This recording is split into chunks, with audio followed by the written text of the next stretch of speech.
પોરબંદર જિલ્લાના કડચ ગામે જામનગરના CISF યુનિટ દ્વારા જનજાગૃતિ કાર્યક્રમ યોજાયો હતો, જેમાં વંદે માતરમ સાયક્લોથોન અંગે જાગૃતિ તેમજ મહિલાઓ, માછીમાર સમુદાય અને યુવાનો માટે જનકલ્યાણ પ્રવૃત્તિઓ હાથ ધરાઈ હતી।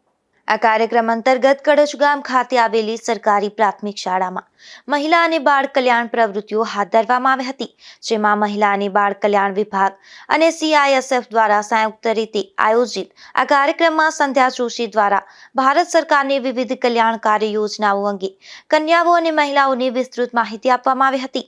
આ કાર્યક્રમમાં કુલ 45 કન્યાઓ, સ્થાનિક મહિલાઓ અને શિક્ષકોએ ભાગ લીધો હતો।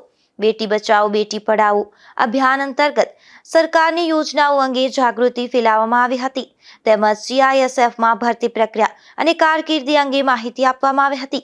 ઉપરાંત વંદે માતરમ સાયક્લોથોન 2026 અંગે પણ તમામને અવગત કરવામાં આવ્યા હતા। આ ઉપરાંત માછીમાર સમુદાય સાથે 2 સમુદાય આઉટરીચ કાર્યક્રમો યોજવામાં આવ્યા હતા, જેમાં ADF ટીમ, માછીમાર અને CISF ટીમ સંયુક્ત રીતે ભાગ લીધો હતો। નિપુલ પોપટ સાથે અશોક થાનકી, ગુજરાત ન્યૂઝ, પોરબંદર।